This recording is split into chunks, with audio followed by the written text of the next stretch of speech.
आवाज पहुंच रही है आप तक?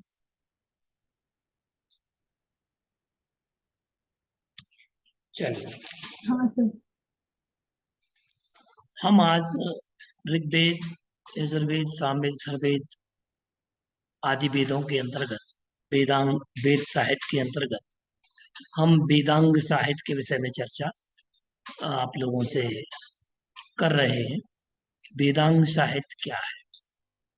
तो मुख्य रूप से हम देखें कि हमने संहिता को पढ़ा, ब्राह्मण साहित्य को जाना, आरण्यक को जाना और उपनिषदों को जाना।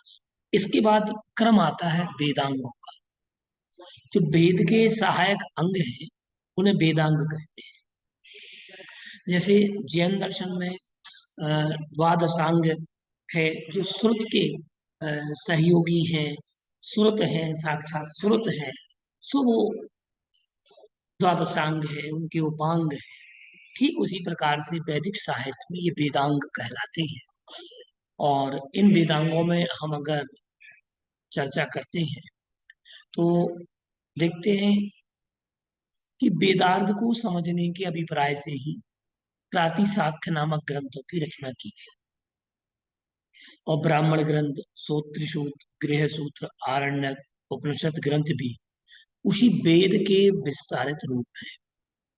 वैदिक संहिताओं के आविर्भाव के अनंतर जिस समय यज्ञों में वेद मंत्रों के पाठ मात्र से यह माना जाने लगा था कि स्वर्ग प्राप्ति का साधन केवल वेदों का पाठ करना है, उस समय के कुछ सामाजिक वैज्ञानिक महर्षिगण वेद विषयक भ्रमात्मक इस स्थिति को सह ना सके और उन्होंने वेदों के वास्तविक अर्थ, ज्ञान तथा उसके प्रचार के लिए जिन ग्रंथों की रचनाएं की वे वेदांग के नाम से अ, जाने गए और उन्हें वेदांग कहा गया। तो मुख्य रूप से हम अगर देखते हैं तो जो वेदांग साहित्य है, वेदों का जो अंग साहित्य है, वह वेदांग साहित्य कहलाता है। वेदांग साहित्य में हम अगर देखते हैं तो वेदों के सहायक ग्रंथ रहे और वेदों की दुर् मान्यताओं के निराकरण करने के लिए जिस साहित्य का प्रयोग किया गया अथवा लिखा गया वो वेदांग साहित्य कहलाया। और वेदांग साहित्य जो है, इसमें देखें हम कि जो वेदों के सम्यक अध्ययन, वेदों के सम्यक अध्ययन के तथा अनुशीलन के लिए प्रयुक्त थे, सो वह वेदांग और वास्तविक अर्थ जानने के लिए उपयोगी थे, सहायक हैं, वो वेदांग साहित्य है।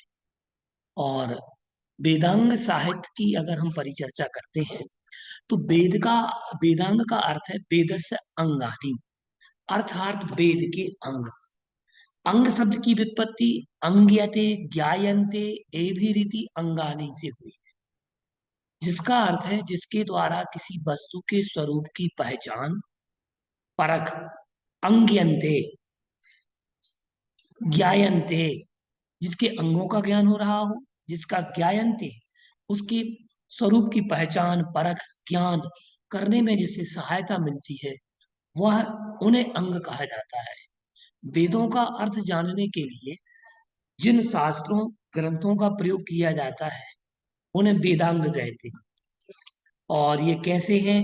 तो विस्तृत, विशाल एवं अत्यधिक कठिन वेद साहित्य को याद रखने की दृष्टि से संक्षिप्त, गूढ़ वेद की सूत्र शैली में व्याख्या करने के लिए अल्पकाय ग्रंथ लिखे गए, अतः इन्हें सूत्र साहित्य भी कहते हैं।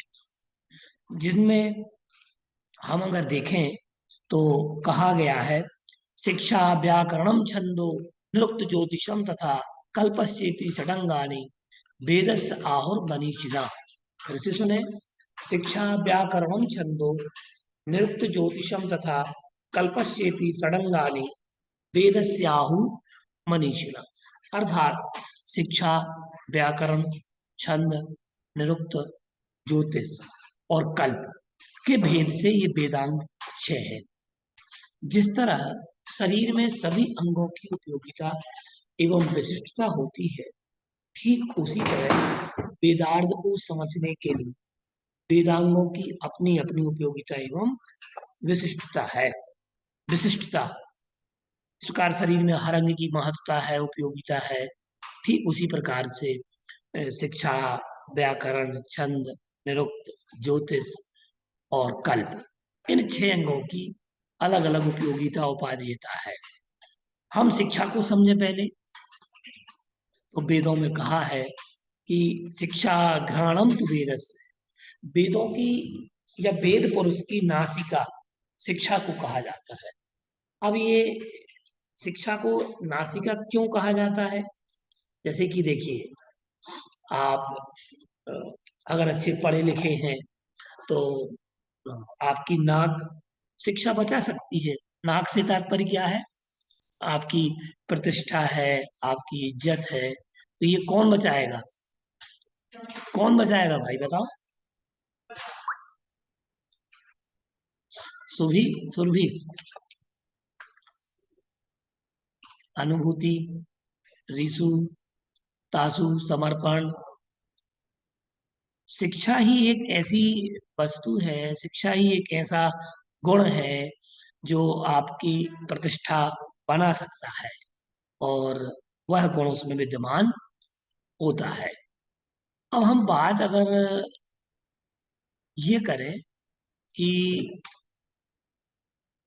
शिक्षा को वेद पुरुष की नासिका माना जाता है। शिक्षा वे ग्रंथ हैं जिनकी सहायता से वेदों के उच्चारण का ज्ञान भली भांति होता है। शिक्षा वे ग्रंथ हैं जिनकी सहायता से वेदों का ज्ञान भली भांति होता है। ठीक है? वेद पाठ की उच्चारण प्रक्रिया और स्वर प्रक्रिया को ध्यान में रखते हुए सायणाचार्य ने ऋग्वेद भाष्य भूमिका में शिक्षा का अर्थ स्पष्ट किया है। कहा है कि स्वर, वर्णा, वर्णायुच्चारण प्रकारो यत्र शिक्ष्यते उपदिश्यते स शिक्षा, जिसके द्वारा वर्ण, स्वर आदि के उच्चारण की शिक्षा एवं उपदेश दिया जाता है, वह शिक्षा वेदांग है। और स्वर, वर्ण का शुद्ध निर्दोष उच्चारण ही शिक्षा ग्रंथों का उद्देश्य, मुख्य यही उद्देश्य है। स्वर और वर्ण के व्यवस्थित करने के विधान को बताने वाले ग्रंथ का नाम शिक्षा है। तैत्तिरीय उपनिषद में कहा गया है कि शिक्षा व्याख्या व्याख्या व्याख्यास्यामः, शिक्षाम व्याख्यास्यामः। वर्ण, स्वर, मात्रा, बल, शाम, संतान इत्युक्तः शिक्षाध्यायः। महर्षि पाणिनि ने भी अपने शिक्षा ग्रंथ में इसी प्रकार कहा है कि त्रिषष्टिश चतुष्षष्टिर्वा वर्णा संभूमते मता प्राकृते संस्कृते चापि स्वयं प्रोक्ता स्वयं भुवा। अर्थात भगवान शंभु के मत में 63 अथवा 64 वर्ण कहे गए हैं। स्वयंभू ने उन्हें स्वयंभू ने उन्हें स्वयं प्राकृत और संस्कृत में उपदेश किया है। उदात्त आदि स्वर का भी वही निर्देश किया गया है। कहा है उदात्त उदात्तश्चानुदात्तश्च स्वरतिश्च स्वरतिश्च स्वरास्त्रया। अर्थात स्वर के 3 प्रकार हैं, उदात्त, अनुदात्त और स्वरित। ह्रस्व आदि मात्रा है, इनका वही निर्देश है। ह्रस्व दीर्घ प्लुत इति कालतो नियमा अचि। ह्रस्व दीर्घ प्लुत इति कालतो नियमा अचि।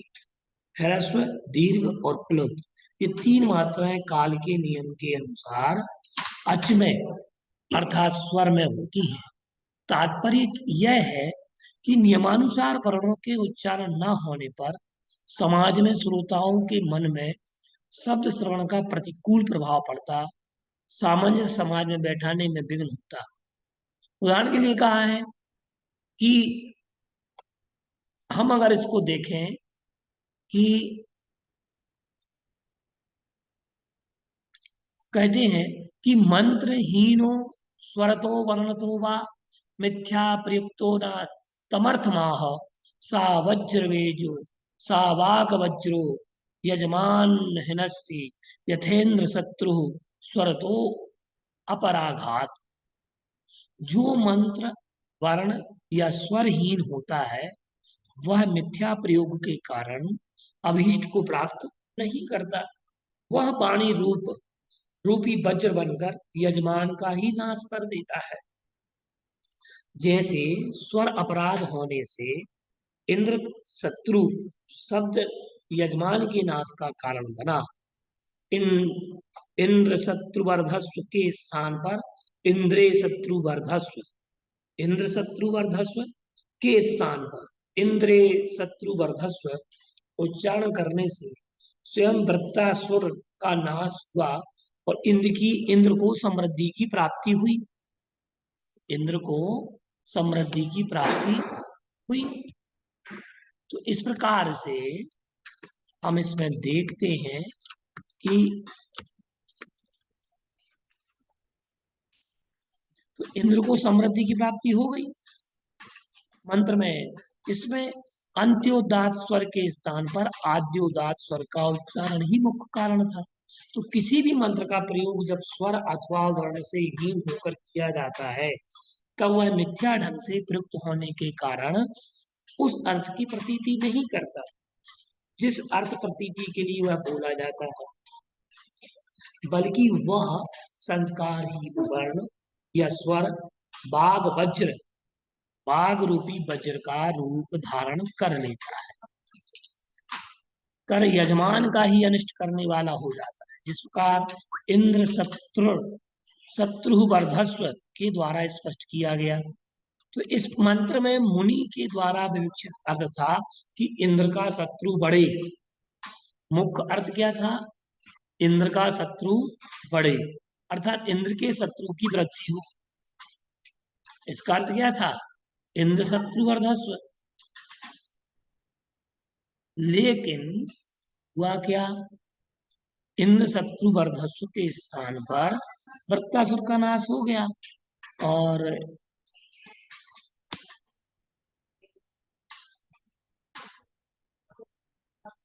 इंद्र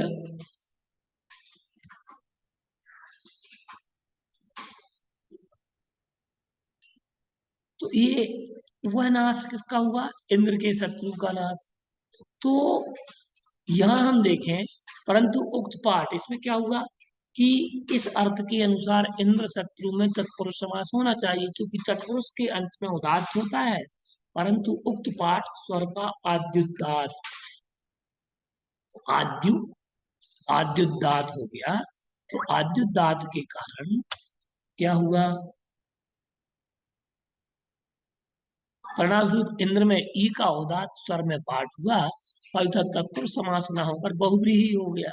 इस प्रकार स्वरापराध होने के कारण दैवी शक्ति से संपन्न वृत्ति भी अंत में मृत्यु को प्राप्त हो गया।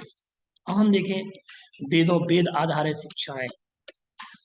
तो वेद आधारित शिक्षाओं से तात्पर्य ऋग्वेद, यजुर्वेद, सामवेद, अथर्ववेद, इनसे संबंधित कौन कौन सी शिक्षा ग्रंथ लिखे गए जिनसे उसका ज्ञान हो सके। ऋग्वेदी शिक्षा ग्रंथों में मुख्य है पाणिनीय शिक्षा। यजुर्वेदी शिक्षा ग्रंथों में हम देखें याज्ञवल्क्य शिक्षा, व्यास शिक्षा, वशिष्ठीय शिक्षा, भारद्वाज शिक्षा, मांडव्य शिक्षा। और सामवेदी शिक्षा ग्रंथों की बात करें तो नारद शिक्षा, शाक्टायन शिक्षा, और अथर्ववेदी शिक्षा ग्रंथों की बात करें मांडू की शिक्षा। तो ये शिक्षा ग्रंथ हैं। अब हम देखते हैं कल्प की बात करते हैं कि कल्प क्या कहलाता है। तो हस्तौ कल्पो अथ पठ्यते, ये उक्ति मिलती है। कल्प को वेद पुरुष का हाथ माना जाता है।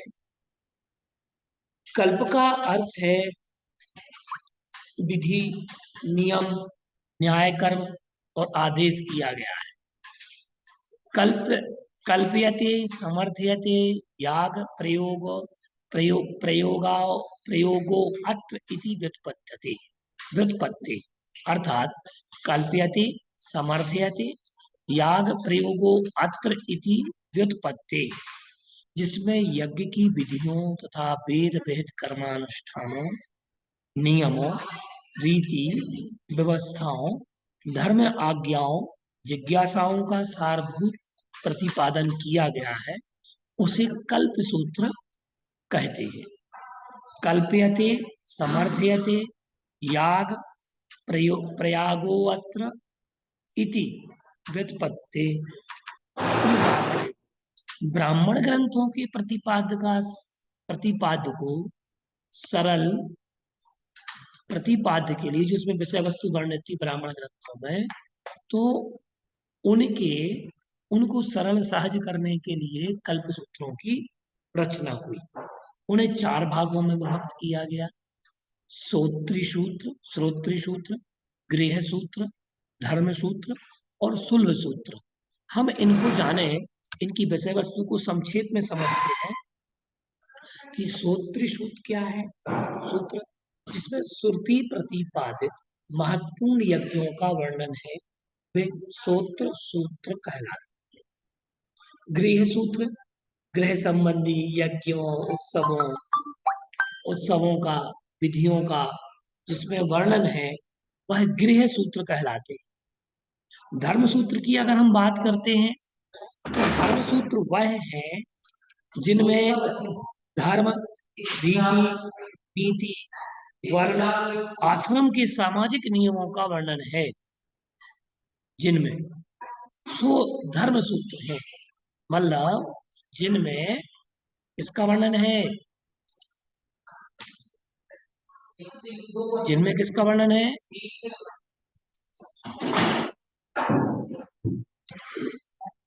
जिनमें धर्म, रीति, नियमों आदि का वर्णन है, सो वह धर्म सूत्र है।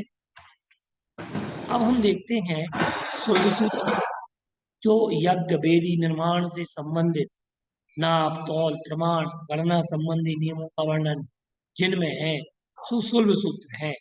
इन्हें गणित शास्त्रीय प्राचीन ग्रंथ भी कहा जाता है। श्रोत्र सूत्रों की हम अगर बात करते हैं, तो इसमें हम समझते हैं कि जो श्रोत्र सूत्र हैं, तो ये ऋग्वेद से संबंधित कौन कौन से श्रोत्र सूत्र हैं, तो उनमें हम समझे कि जैसे कि ऋग्वेदी सूत्र, इसमें आश्वलायन का, सांख्यायन या कौशिकी सूत्र, यजुर्वेद सूत्र कात्यायन या पारस्कर, बौधायन, सत्यासार, वैखानस, भारद्वाज, बाधुलादि सूत्र। सामवेदी सूत्रों की बात करें तो लाटायन, आरसीय, खादर, जैमिनियन सूत्र। अथर्वेदीय सूत्र में करें तो बेतान सूत्र। इसके बाद गृह सूत्रों की हम बात करते हैं, तो जो गृह सूत्र हैं, उन गृह सूत्रों की हम परिचर्चा करें कि ये गृह सूत्र क्या है। तो इसमें गृह सूत्र की हम बात करते हैं, तो गृह सूत्र गृह संबंधी यज्ञों, उत्सवों की विधियों का वर्णन जिनमें है, तो वो गृह सूत्र हैं। और गृह सूत्र में हम अगर इनको देखें कि ऋग्वेदीय गृह सूत्र कौन कौन से हैं, तो ऋग्वेदीय गृह सूत्रों की हम बात करते हैं अगर, तो हम देखते हैं कि ऋग्वेदीय सूत्र क्या कहलाते हैं। ठीक है, तो ऋग्वेदीय सूत्रों में हम अगर देखें, तो ये हो गया गृह सूत्रों में बात कर रहे थे। तो गृह संबंधी यज्ञों, उत्सवों की विविध विधियों का वर्णन है, जिनमें है गृह सूत्र है। तो आश्वलायन, सांख्यायन, कौशिकी के गृह सूत्र है। चतुर्वेदी गृह सूत्रों में हम अगर देखें तो पास्कर, बौधायन, सत्यासार, वैखानस, भारद्वाज, आपस्तंभ गृह सूत्र हैं। सामवेदी में गोभिल, खादिर, जैमिनी गृह सूत्र हैं। अथर्ववेद की बात करें तो कौशिक गृह सूत्र हैं। धर्म सूत्र क्या है? जिनमें धर्म, रीति, नीति, वर्ण, आश्रम के सामाजिक नियमों का वर्णन है, सो धर्म सूत्र है। ऋग्वेदी धर्म सूत्र कौन सा है? वशिष्ठ और विष्णु धर्म सूत्र। यजुर्वेदी धर्म सूत्रों में देखें बौधायन और आपस्तंभ तथा मानव धर्म सूत्र। सामवेदी धर्म सूत्रों की बात करें तो गौतम धर्म सूत्र और अथर्ववेद में उपलब्ध नहीं होता है। तो अथर्ववेद में हम अगर देखते हैं तो अथर्ववेद में ये सूत्र ग्रंथ हमें प्राप्त नहीं होता। सुलभ सूत्र किसे कहते हैं, हमने आपको बताया था कि यज्ञ वेदी निर्माण से संबंधित नापतोल और उनके प्रमाण गणना संबंधी नियमों का वर्णन जिनमें होता है वह सुलभ सूत्र है। जिनमें हवन कुंड है, वेदियां हैं, यज्ञ की वेदियां हैं, इन सबके निर्माण की विधि इसमें बताई गई है और इन्हें भारतीय रेखा गणित शास्त्रीय जानकारी की दृष्टि से अत्यंत ही उपादेय एवं प्राचीन ग्रंथ है। ये जो है अ,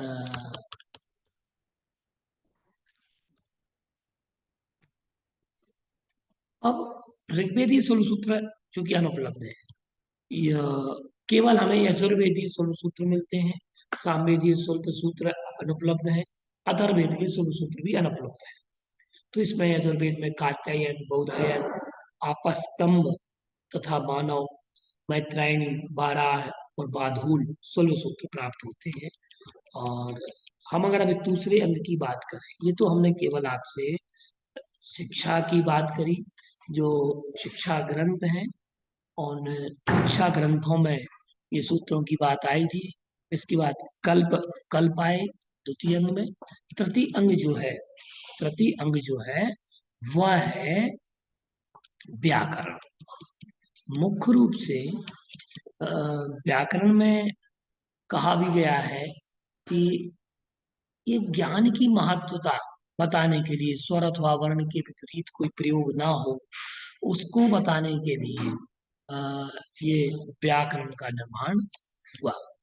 और व्या व्याकरण के लिए हम अगर देखें तो वैदिक व्याकरण उपलब्ध होता है। स्वर और वर्ण के विपरीत प्रयोग से दुष्ट शब्द अपने अर्थ का अभिधान नहीं कर पाता, वह बाघ वज्र होकर यजमान की हानि कर देता है। और ज्ञान की महत्ता को प्रतिपादित करते हुए आचार्य यास्क कहते हैं कि आचार्य के द्वारा अधीत जिस वेद वाक्य को अर्थ ज्ञान के बिना केवल पाठ रूप में बारंबार उच्चारण करते हैं, वह कभी भी उसी प्रकार प्रकाशित नहीं होता जिसका अग्नि रहित प्रदेश में पड़ा रहता है। तो व्याकरण का जो मुख्य है, व्याक्रियन्ते व्युत्पाद्यन्ते शब्दानेति इति व्याकरणम। तो इसमें ऋग प्रतिशाख जो वैदिक व्याकरण की बात चल रही है यहाँ पर, तो हम यहाँ वैदिक अपेक्षा से कहेंगे ऋग प्रतिशाख जो है ये वैदिक व्याकरण के ग्रंथ है। और मानव संस्कृति के प्राचीनतम तथा विकास को समझने के लिए वेदों का परिशीलना अपरिहार्य है। संसार में भारत को जो प्राथमिकता प्रतिष्ठा प्राप्त हुई वह वेदों के माध्यम से ही, ऐसा वैदिक ग्रंथ मानते हैं। मानव के ज्ञान के लिए भाषा विज्ञान की पुष्टि के लिए वेदों का अध्ययन आवश्यक माना जाता है। षड वेदांगों के मौलिक अनुशीलन, मनन एवं पर्यालोचन के बिना वेदों का अध्ययन पूर्ण नहीं होता। तो इनको समझने के लिए ब्राह्मण काल में आर्यजन गुरुमुख से संहितात्मक वैदिक मंत्रों का अध्ययन करके उनको स्मरण रखते थे। बाद में जनभाषा का विकास हुआ, संहितात्मक वेद मंत्रों की भाषा में आर्यजन अपरिचित होने लगे। ऐसी जगह पर वर्ण, स्वर, मात्रा, संधि, छंद आदि के विशिष्टियों के अभाव में वैदिक मंत्रों का शुद्ध उच्चारण दुर्विषा हो गया। और इस आवश्यकता की पूर्ति के लिए प्रातिशाख्यों के रूप में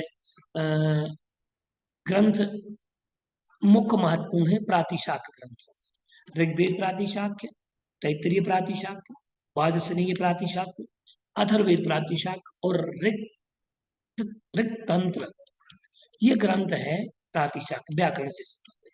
हम बात करें निरुक्त की, तो निरुक्त में हम देखते हैं निरुक्त भी किसी भी वेद वाक्य के वास्तविक अर्थ ज्ञान के लिए स्वयं अर्थ प्रकटन करने को निरुक्त कहते हैं। इस ग्रंथ के उद्भावक यास्क ऋषि हैं। उन्होंने अपनी सम्मति देते हुए निरुक्त के विषय में कहा कि निगमा इमे भवंती, निगमा इमे भवंती। इस ग्रंथ में गौ, माँ, श्वा, क्ष, श्वाम इत्यादि पदों से लेकर वश्वाहा, वाजिनः, देवपतन्यः, पत्न्यः इन शब्दों इन पदों तक का सामनाय जो कहा गया है उसके अर्थ ज्ञान के लिए दूसरे व्याकरण आदि की अपेक्षा नहीं है, क्योंकि पृथ्वी के इतने नाम और स्वर्ण के इतने नाम इस प्रकार स्पष्ट रूप से इस ग्रंथ में कहा गया। नृत्य ग्रंथ का स्वरूप त्रिकांडात्मक है। नैघंटु कांड, नैगम कांड और देवत कांड। ये जो निरुक्त है ये तीन भागों में विभाजित है। इसमें गौ से लेकर अपारे तक वैदिक वाक शब्दों का व्याख्यान किया गया है तथा इस कांड में तीन अध्याय हैं। नैघंट कांड में नाम, आख्यात, उपसर्ग और निपात के माध्यम से व्याकरणगत समस्या की पूर्ति की गई है।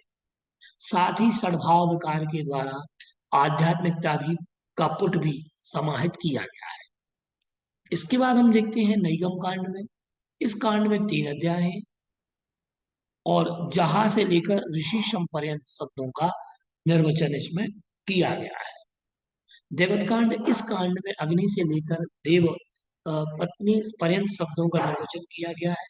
इसमें पांच अध्याय हैं तथा इस कांड में पृथ्वी, अंतरिक्ष, जीवलोक, स्थानीय देवताओं का वर्णन किया गया है। इस प्रकार गौ से लेकर देव पत्नी पर्यंत वैदिक शब्दों को समाम्नाय कहा जाता है। निगम शब्द वेद का पर्याय है। आचार्य यास्क ने अपने निरुक्त ग्रंथ में स्थान स्थान पर निगमो भवति, निगमो भवति, निगमो भवति कहकर वेद वाक्यों को ही उद्धृत किया है। इस ग्रंथ में दूसरे व्याकरण आदि की अपेक्षा न करके पदार्थ के उक्त होने के कारण इसका नामकरण निरुक्त किया गया। इसका व्याख्यान महर्षि यास्क ने समाम्नायः समाम्नातः समाम्नायः समाम्नातः से लेकर तस् तस्यास्त अस्यास्त ताद भव्य मनुभव तीत्यनुभव भवती थी पर्यंत 12 अध्यायों में प्रस्तुत किया है। उस व्याख्यान को भी निरुक्त नाम से अभिहित करते हैं, क्योंकि उस व्याख्यान में प्रत्येक पद की संभावित अर्थों को निशेष रूप में कहा गया। जैसे कि निरुक्त ग्रंथ में कहा गया पद की चार जातियां हैं, नाम, आख्यात, उपसर्ग और निपात। इस प्रकार विभाग करके निपात का स्वरूप बताते हुए कहा है कि ये ऊंचे नीचे अर्थ में आते हैं। उदाहरणार्थ, जैसे लौकिक भाषा में प्रतिषेध में प्रयुक्त होने वाला न, यह निपात शब्द वेद के प्रतिषेध और उपमा इन दोनों अर्थों में ही प्रयुक्त होता है। नरेंद्र देवमंसक, नरेंद्र देववंशक, इसमें प्रयुक्त ना का प्रतिषेध के अर्थ में प्रयोग। मृगो न भीमः कुचरो गिरिष्टः, इसमें प्रयुक्त ना उपमा, प्रयुक्त ना उपमार्थीय अर्थ वाचक है। जैसे मृग के समान भयंकर टेढ़ी चाल वाला इंद्र मेघ पर्वतों में स्थिर होता है। इस प्रकार लोक में जो नकार केवल प्रतिषेध के अर्थ में प्रयुक्त होता है उसे वेद में प्रतिषेध और उपमा दोनों अर्थों में प्रयोग किए जाने का उदाहरण इस निरुक्त ग्रंथ में मिलता है। तो निरुक्त में उद्धृत निर्वचनों के निर्मूल होने की शंका करना ठीक नहीं है, क्योंकि ब्राह्मण ग्रंथों में मंत्र के पद पदार्थ की व्युत्पत्ति निर्वचन प्राप्त होता है। तो इस प्रकार से ये निरुक्त की बात यहाँ की, जिसमें चार अध्याय हैं, चार पद माने जाते हैं, नाम, विचार, आख्यात, विचार, उपसर्ग का अर्थ, निपात की कोटियां, ये एक और दो अध्याय में है। तो अब इसमें हम अगर देखें तो नाम किसे कहते हैं, विचार किसे कहते हैं, आख्यात किसे कहते हैं, उपसर्ग किसे कहते हैं, तो इस विषय में हम अलग से इस चीज को समझेंगे। निपात की कोटियां कौन कौन सी होती हैं वह भी हमें समझना अनिवार्य है, क्योंकि कहा है निरुक्तम बिना वेदार्थ ज्ञानम दुःसाध्यम भवति, अर्थात अर्थात निरुक्तेन वेदार्थमवगमे सौवध्यम भवति, निरुक्तस्य प्रयोजनस्य मुपस्थापन मुपस्थापयन् निरुक्तकारा यास्काचार्यः ग्रंथारंभे एवं लिखति समाम्नायः समाम्नाथः समाम्नाता। फिर कहा कि वर्णागम की बात कहें, इसमें निर्वचन में कहें तो वर्ण का आगम है, वर्णागमो वर्ण विपर्यस्य द्वौ चापरो वर्ण विकारो नासो धातोस्तदार्था अतिशयेन योग सत दुच्यते पंचविधम निरुक्तम।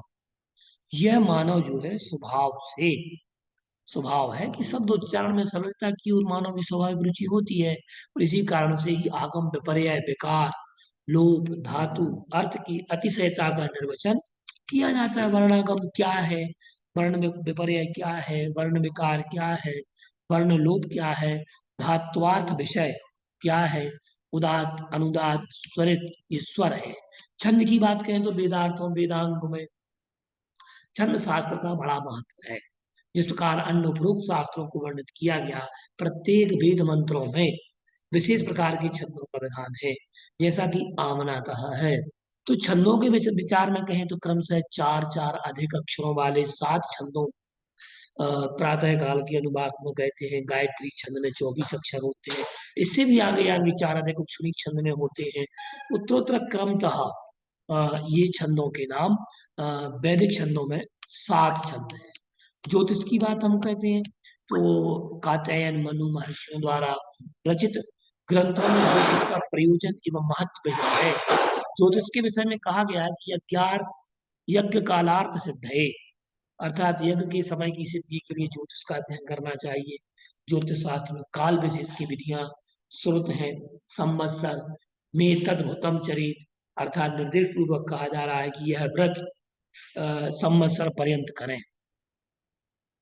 फिर कहा संवत्सर मुख्यम भूतवा इत्यादि संवत्सर पर्यंत नियमाचरण की विधियां बताई। गुण कर्म स्वभाव के अनुसार आर्यों में 4 वर्णों की व्यवस्था बताई गई, और उनके गुण और स्वभाव तथा उनकी आर्थिक समसामयिक व्यवस्था के अनुसार पृथक पृथक मासों में यज्ञ करने का विधान। जैसे बसंत कामोदीपक ऋतु मानी गई है, और अपनी सात्विक वृत्ति के कारण ब्राह्मण काम पर विजयी माना जाता रहा है। अतः ब्राह्मण के लिए निर्देश किया गया है कि बसंत ऋतु में यज्ञ संपादनार्थ अग्नि का आधान करे। जैसे कहा है वसंते ब्राह्मण अग्निमादधी। इसी प्रकार सभी वर्गों के लिए अग्नि आधान की व्यवस्था की गई। अग्नि के आधान का काल बताते हुए कहा गया है कि बसंत काल में ब्राह्मण अग्नि का आधान करे, वसंत के व्यतीत हो जाने के पश्चात ग्रीष्म में क्षत्रिय, और शरत काल में वैश्य। इस प्रकार 3 वर्णों के आधान का विधान ऋतुओं से किया गया। मास संबंधी विधान बताते हुए कहा गया कि मासी मासी सप्त पृष्ठानी उपयंती मासी मासी अतिग्राह्या गृहंते। इस प्रकार अग्नियाधान कर्मों को कब करना चाहिए, उन सब का मुहूर्तों के साथ कार्य करने में क्या लाभ होता है, विशाल ज्योतिष में कहा गया है। अब मैं आपको एक श्लोक बताता हूँ जिसमें बताएगा कि छंद को वेद पुरुष के कौन से अंग से उनकी तुलना की गई। तो कहा है छंद पादौ तु वेदस्य हस्तौ कल्पो अथ पठ्यते ज्योतिषा मैनम चक्षु निरुक्तम श्रोत्र मुच्यते शिक्षा घ्राणम तु वेदस्य मुखम व्याकरणम विस्मृतम तस्मात् सांग मधीत्यैव ब्रह्मलोके महीयते ब्रह्मलोके महीयते। तो इस प्रकार हमने वेदांगों को जाना। ये मुख्य वेदांग कौन कौन से हैं, आगे की कक्षा में हम पुराण साहित्य पर चर्चा करेंगे आप लोगों से कि पुराण साहित्य क्या है, कौन कौन से पुराण हैं, वैदिक पुराण कौन से हैं, जैन पुराण कौन से हैं, इन पुराणों के कर्ता कौन कौन हैं। तो इस प्रकार से हम आप लोगों से चर्चा परिचर्चा करेंगे। 6 वेदांगों को आपने जाना, जिसमें हम आपको बताते हैं। पुनः एक बार श्लोक सुने वो, जिससे आपको 6 वेदांगों के नाम ली। छंदः पादौ तु वेदस्य हस्तौ कल्पो अथ पठ्यते ज्योतिषामयनम चक्षु निरुक्तम श्रोत्रिमुच्यते। और शिक्षा घ्राणम तु वेदस्य मुखम व्याकरणम विस्मृतम। देखिए आप इसको, छंद के लिए पांव कहा गया है। वेद पुरुष के पैर अगर कुछ हैं तो छंद है। और कल्प क्या है, क्योंकि कल्प में निर्माण की बात की गई है, वेदियों का निर्माण क्या होता है, तो उसको हाथों से तुलना की गई। ज्योतिषामयनम चक्षु, और ज्योतिष के लिए चक्षु की कल्पना की गई है कि वो नेत्र हैं ज्योतिष। निरुक्त, निरुक्तम श्रोत्रम उच्यते, निरुक्त श्रवण करने के लिए है, शब्दों को सुनने के लिए प्रयोजनभूत है, सो उसके लिए श्रोत्र अर्थात कान कहा गया है वेदों का। शिक्षा घ्राणम तो वेदस्य, शिक्षा घ्राण है अर्थात नासिका है। अगर कहीं दुर्गंध फैल रही हो या कहीं भोजन बन रहा हो, सबसे पहले अ, भोजन की खुशबू अ, आती है लोगों को। जैसे आप देखते हैं कि जैसे कहीं पर मगध इस बेसन को क्या करते हैं, सेकते हैं। जब वो सेकता है बेसन तो उसकी खुशबू सब जगह फैलने लगती है, लोगों का ध्यान आकृष्ट होने लगता है कि इन लोगों ने भोजन कर लिया है, अब मुझे भी भोजन करना चाहिए। तो ऐसा विचार, वो शिक्षा को घ्राण कहा गया। क्यों? क्योंकि वेद जो है, शिक्षा जो है, वो घ्राण के रूप में कार्य करती है। तो क्योंकि अगर अच्छी शिक्षा होगी तो आपकी नाक, आपकी इज्जत, आपकी प्रतिष्ठा बनी रहेगी। और शिक्षा अगर अच्छी नहीं है तो आप अपनी प्रतिष्ठा को धूमिल कर सकते हैं। इसलिए वेदों की नाक अगर कुछ है तो शिक्षा है। मुखम व्याकरणम स्मृतम, वेदों का मुख व्याकरण है। अगर व्याकरण का ज्ञान नहीं होगा तो आप वेद मंत्रों का, वेद के पाठों का आप उच्चारण सही से नहीं कर सकते। तो इस प्रकार से ये जो हमारे षड वेदांग हैं, वेदांगानी षड, ये सूत्र भी मिलता है। तो ये जो वेद हैं, तो इन वेदांगानी षड, इसके एक श्लोक को हम आपको सुनाते हैं कि कौन कौन से। शिक्षा व्याकरणम छंदो निरुक्तम ज्योतिषम तथा कल्पस्येति षडंगानि वेदस्याहु मनीषिणः। ये षड वेदांग हैं। तो इन वेदांगों को हमें जानना है, समझना है, और इनको हमने समझ भी लिया है काफी हद तक। तो इस प्रकार से ये 6 वेदांग हैं। अधिकांश अ, प्रश्न पत्रों में, परीक्षाओं में ये पूछा अवश्य जाता है। 6 वेदांग लिखें, और ये सूत्र पूछे जाते हैं। जैसे वो खालिस्तान में आपको दे देंगे कि लिखिए कि मुखम व्याकरणम स्मृतम, तो व्याकरणम स्मृतम लिख देंगे। आपसे पूछा जाएगा कि क्या कहा जाता है, हाथ कहा जाता है कि मुख कहा जाता है ये व्याकरण के लिए। तो ये आपको सूत्र, श्लोक आपको याद होना चाहिए। तो इस प्रकार से हमने आपको ये बताया कि किस प्रकार से ये शिक्षा आदि का उल्लेख मिलता है। तो इतना आपको समझना है, जानना है। आशा करता हूं कि आप लोगों को समझ में आया भी होगा। सबको समझ में आया कि नहीं आया ये विषय? बबीता जी?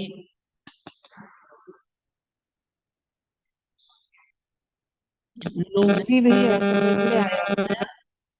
हम्म, चलिए। रिसु, अनुभूति, ये लोग कितने लोग जुड़े हुए हैं? अच्छा, मैसेज आ गया आपका, समझ में आ रहा है। चलिए, हाँ, नमस्कार।